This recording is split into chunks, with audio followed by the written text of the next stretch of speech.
Hey there, and welcome to the Heal with Grace podcast. I'm your host, Grace Secker, and I'm a holistic licensed therapist and nervous system coach who believes that the chronic and often unseen symptoms you're living with are a sign of something deeper going on, a sign that your nervous system needs attention. In each episode, I'll share the science behind the most common chronic health disorders, plus holistic tips using mental, physical, and spiritual practices. You'll hear what I've learned in my journey and the true stories from our trusted guests so you can feel less alone in your experience and give yourself grace no matter what you're going through. So without further ado, settle in and get cozy. It's time to heal with grace. Hey y'all, welcome back to the Heal with Grace podcast. Today I'm answering a question that I get often and that I know if you're here, you've probably thought about probably a million times.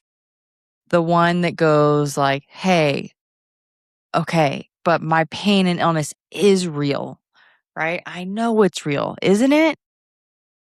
But then how is my nervous system involved in it if it is real? So, first of all, yes, I'm just going to actually answer it right now and then I will explain it. Yes, it is 100% real. Your body is actually having an effect, is having some sort of symptom going on in the body. There's an illness, there's a sensitivity, there is pain, there might even be inflammation, there might be a migraine that's raging. It is all real. And also, your nervous system is still very much so behind it. It doesn't mean that if your nervous system is behind it, that it's not real. That's what this whole episode is about.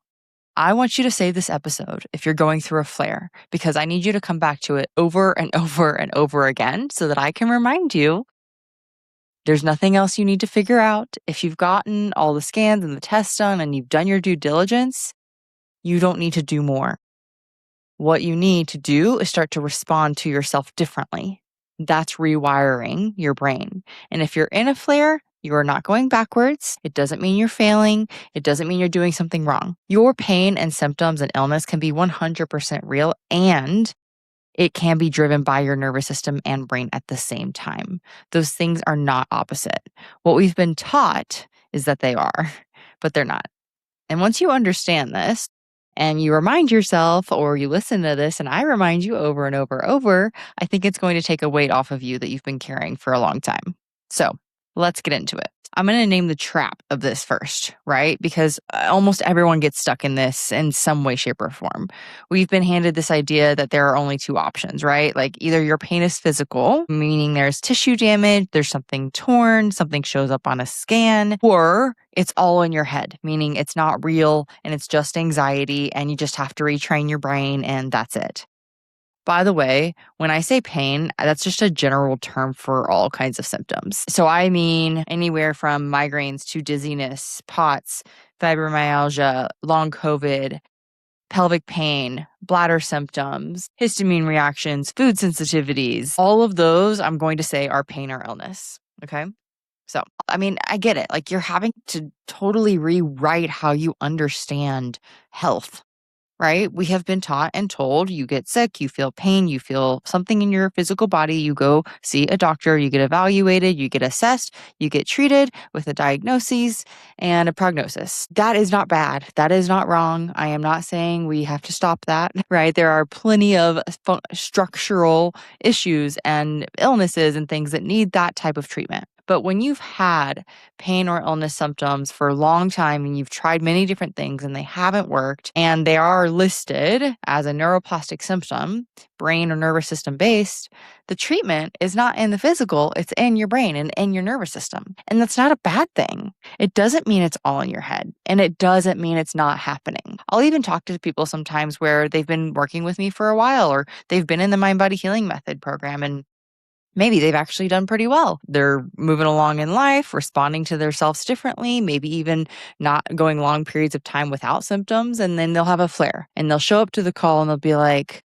but I know nothing's wrong, but maybe there is. Like maybe they missed something. Maybe the doctors, didn't actually find something that was wrong, right? Maybe I have something benign or I have some rare gene or like something like that. And maybe it's just that, but there is something real this time. And they use the word real.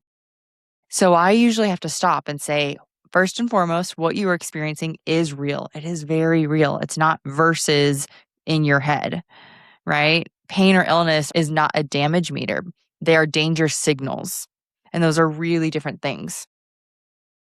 Pain doesn't measure how damaged you are. It doesn't mean there's something horribly wrong that's going on in your body that needs to be physically treated.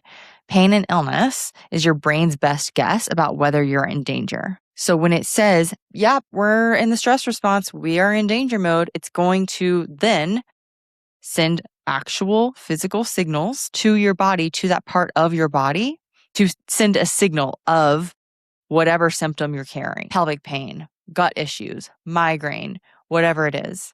It literally sends out that signal. Okay, there's something going on in the body. Let's send symptoms to it.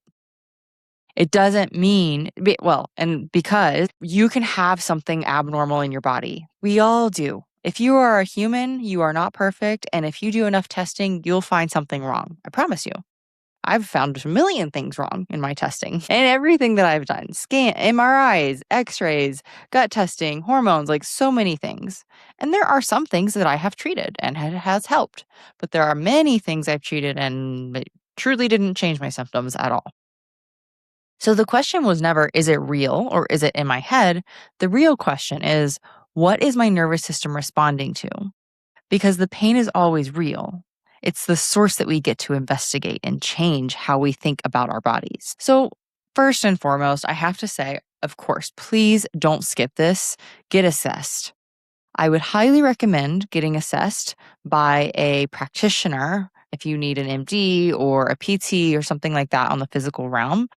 Please find someone that is trained in mind body modality, that is probably trained in PRT, which I will link a website below that you can go, and it's a listserv for practitioners that do this work.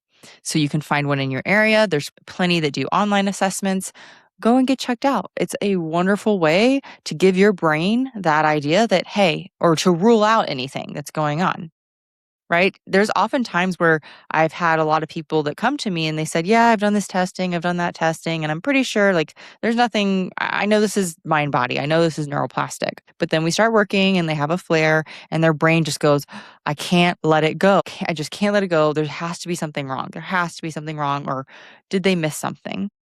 So I will go get them. I will send them to someone to get assessed. Like, hey, all right. First, we work with it because we don't want to always send signals to your brain to always go get something checked out, right? Anytime you have a fear, we don't want to just keep constantly reminding yourself, your brain, that, oh, it is physical, like go treating it physically.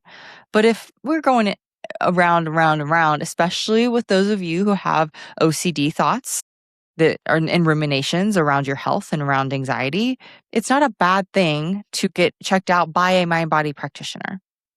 Okay.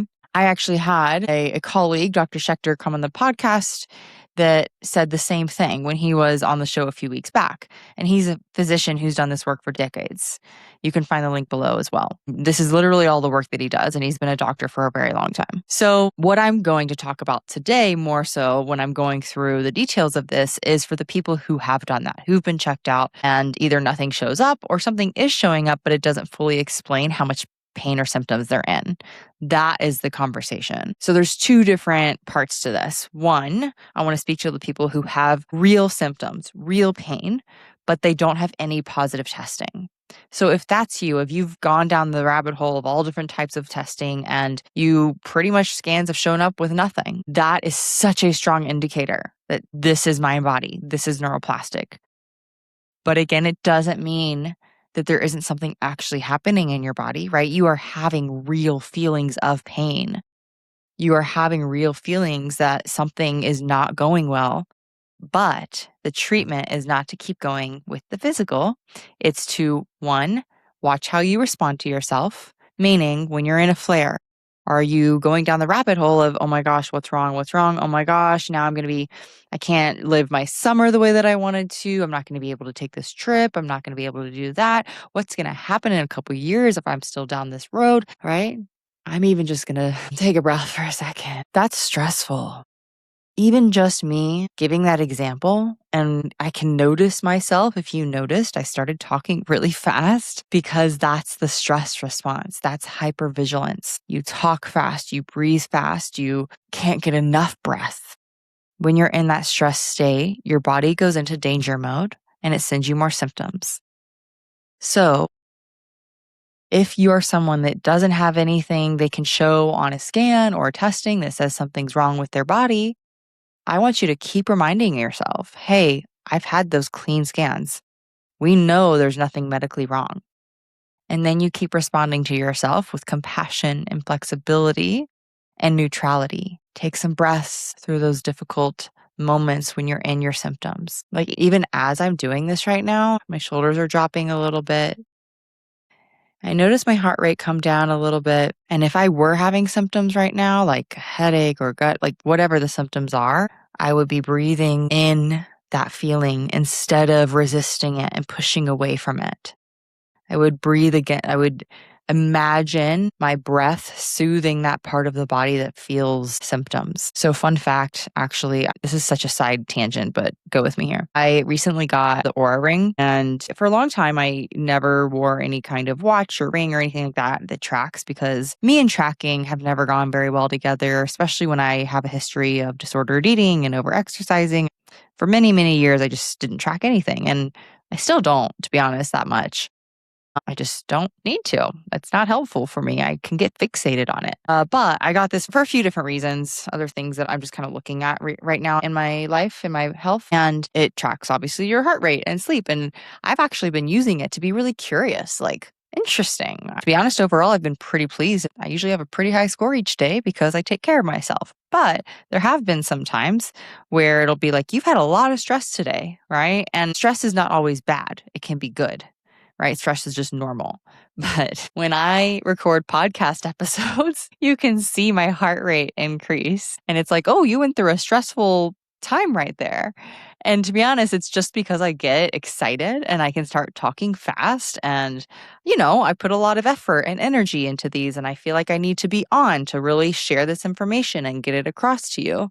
And my point in that is that when I'm in this, I can feel myself, right? Like, I want you to become really aware of how you notice your body going through states of stress or non-stress. And remember, stress is not always bad, but if it's chronic, it is. So when I take a breath and I slow down my speech, I start talking from the root of my spine instead of high up in my chest. Can you tell that my voice changes? Can you tell that my pace changes? That my breath changes? I'm not necessarily saying that talking fast or being passionate about something is bad, but I want to give you an example of what you can recognize for yourself in the moment. This is a pattern for me, so I've learned for a long time that when I'm teaching, I'm leading, I'm guiding, I'm passionate about something, I can talk fast and then I get like really amped up, and I am working on slowing that down and being a lot more clear and concise and variable with my range of speech. I'm playing with that to see, okay, if I do that, can I stay consistent with this relaxed state of my nervous system while I teach? Now, that's going into the nitty gritty here, but I think you get what I'm saying, right?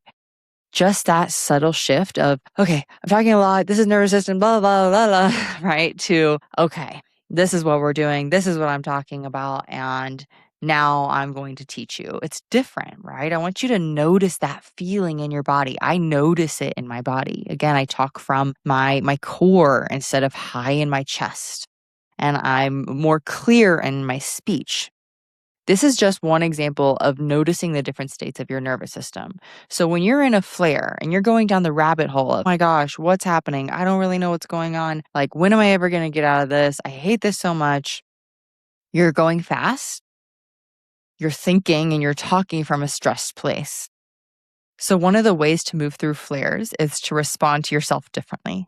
So take some more breaths, slow down your thoughts as much as possible. Don't believe your thoughts. When you're in a flare in a stressed place, don't believe your thoughts. Don't believe the automatic ones that says something's wrong, you're not doing enough, you have to look for more. That's coming from the stress response. That's not the truth. All right. Now I'm going to get back from my little tangent right there and come back to what happens when there is real symptoms without positive testing, right? Examples of this could be pain that moves around your shoulders for 2 weeks, then your hip, then your jaw. Tissue damage doesn't travel. A dysregulated nervous system does. Or maybe it's chronic fatigue where every test is normal, but you're wiped to the bone. Or maybe you have some, right? Like people are talking about embedded infections or iron or maybe SIBO or gut dysbiosis or things like that, which are not bad to be treated, but it doesn't describe the full situation that you're in. Maybe you do have gut stuff. You have pain, bloating, maybe some urgency or frequency in the bladder.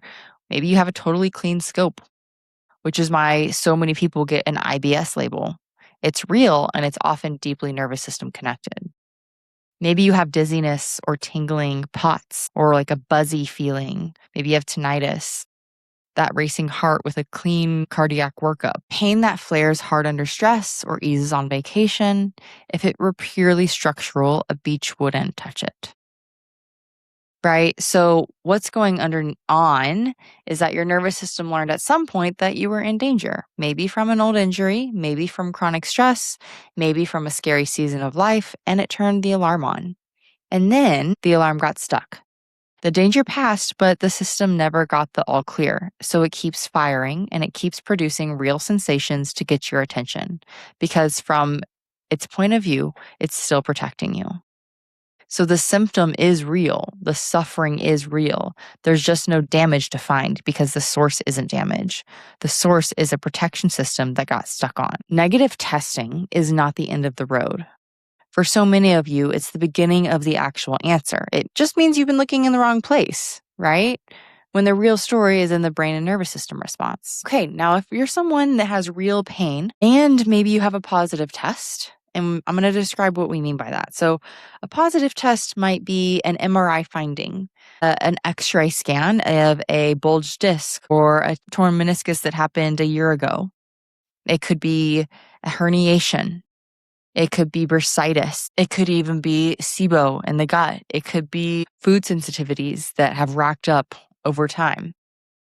Maybe there's some inflammation markers in your body. I want you to know these things, that even when those tests are positive, your nervous system still is part of the pain story. Here's one of the biggest things that for me turned on the light bulb moment of like, my gosh, that makes so much sense. So researchers have taken MRIs of people with zero back pain, so people who feel totally fine, and found bulging discs, herniations, disc degenerations, and all kinds of findings. And people with no pain at all. High inflammation markers, no issues. You can have two people with the same scans and one have symptoms and one doesn't, or blood work or something like that.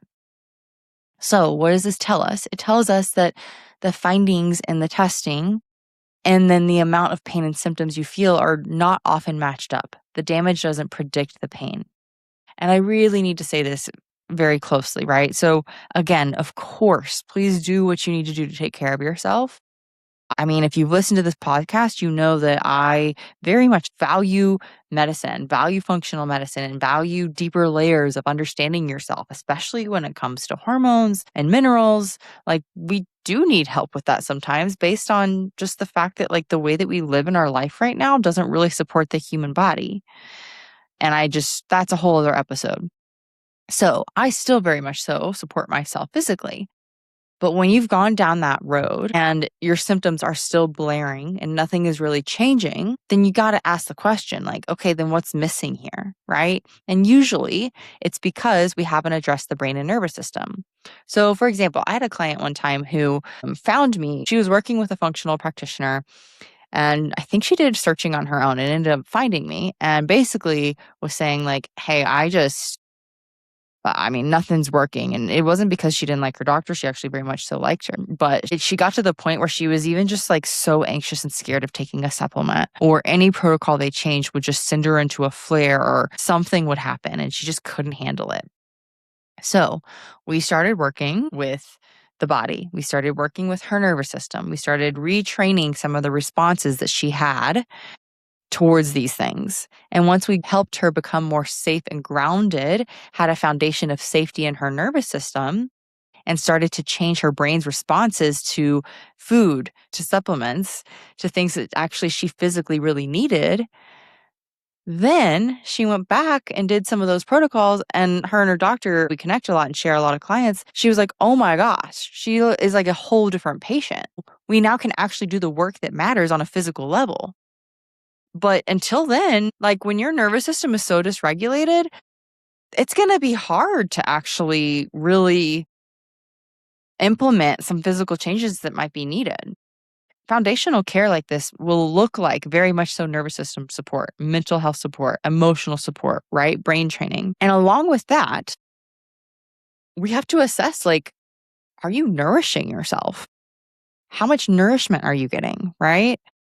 I mean, I'm not going to sit here and say, like, if you have so many food sensitivities and you react to everything and you're barely eating enough for your body, yeah, we got to get you eating enough and nourished enough. That's part of nervous system regulation for sure. Or if you're in like a high stress situation and you're not sleeping, yeah, we got to work on that too. I'm not saying you can brain train everything. It's a whole system, right? I would be a hypocrite if I said that, oh, you don't have to treat your physical body at all. Now, that does depend on the situation, I will say. But what I mean is that I would be a hypocrite because I very much so say that our bodies involve so many things: mental, physical, spiritual, emotional, and we need often not a lot of that support. But the point of all of this is saying that more often than not, what I see is that people go down the optimizing physical health route so much before or without addressing some of the core foundational needs of the body, which is a safe nervous system. So, even when there's a real positive finding, the finding is rarely the whole story. Your nervous system is the amplifier, and it decides how loud the signal gets turned up. There could be real tissue stuff, real nervous system involvement. There can be both. So, whether your testing is positive or negative, your symptoms run through your nervous system every single time. There is no pain, no illness symptom that doesn't. Pain is created by the brain and the nervous system. It's not sent up from the body like a fax. It's produced by the brain based on how much danger it thinks that you're in. So think of your nervous system as a volume dial.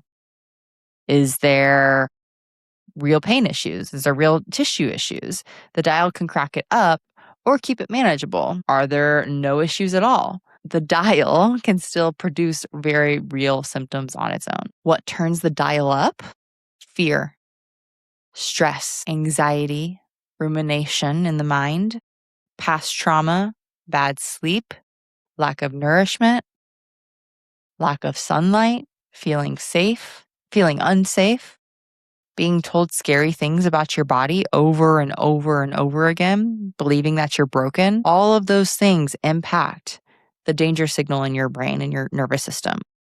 And what turns it down is safety, understanding what's actually happening, calming the nervous system, rebuilding trust with your body, rewiring those patterns to help you feel genuinely safe again. If you are someone that resonates with this and you're like, okay, yeah, I definitely can see that I have mind body symptoms, that part of my symptomology, my pain and illness has to do with my nervous system, then I invite you to the next step. This is exactly the work that I help you do inside my signature program, the Mind Body Healing Method. It's my program that walks you through calming the stuck nervous system, creating that safety, which helps turn the dial back down, and then helps retrain those patterns out of danger mode and into safe mode. We have a couple different tracks. You can go self-paced or you can join the program. And so these are the two options that we have from now on. The program involves 3 times a month, monthly calls with me or Liana, our other mind body therapist, and a community chat portal. And then you also get the self-paced program for life when you join. So if you have any questions, just let me know. If today gave you that language for something you've felt for years, then this is your invitation to go deeper and to really get that support that you need. Because yes, we can learn about it. We can listen to all the podcast episodes. But if you're not actually practicing the change in your body, then it's not going to make a whole lot of difference just listening to a lot of stuff. We actually have to experience the shift from danger to safety. And if you're a therapist or a practitioner listening to this, I would love to invite you to an upcoming masterclass that I have on how to actually bring this nervous system work into your practice with a real framework behind you.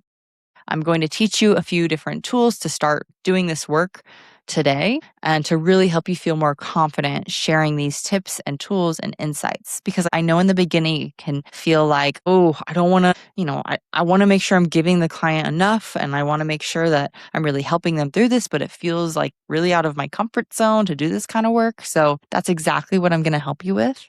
The link below to learn or to come and join is below, and it is completely live. I will be leading it and offering Q&A at the end. So I would love to see you there. And if you're listening to this and you want to send it to a practitioner because maybe someone you're seeing, maybe you're seeing a doctor, a therapist, a coach, a PT, and you're like, I wish that they would learn about this too. Send it to them. That's exactly what this is for. All I want is to get this information out to people, out to more practitioners, because then it's a ripple effect, right? Then they can help the people that they see. Okay. I want to leave you with this one last thing. If you've spent years being told your pain is real, and then in the same breath being told there's nothing wrong, I know how crazy that might feel, but please know that you're not alone in that feeling. So hear me one more time. Your symptoms are real. You're not making it up. It's not in your head. It's not just stress. It's not just anxiety. Your nervous system is a part, if not the whole story, which means this is not a life sentence. A stuck system can become unstuck, and a turned up dial can be turned back down. That's how the body actually works. You were never broken. You were protected, and now you get to teach your body that it's safe to come home. Until next time, take care of yourself and keep healing with grace.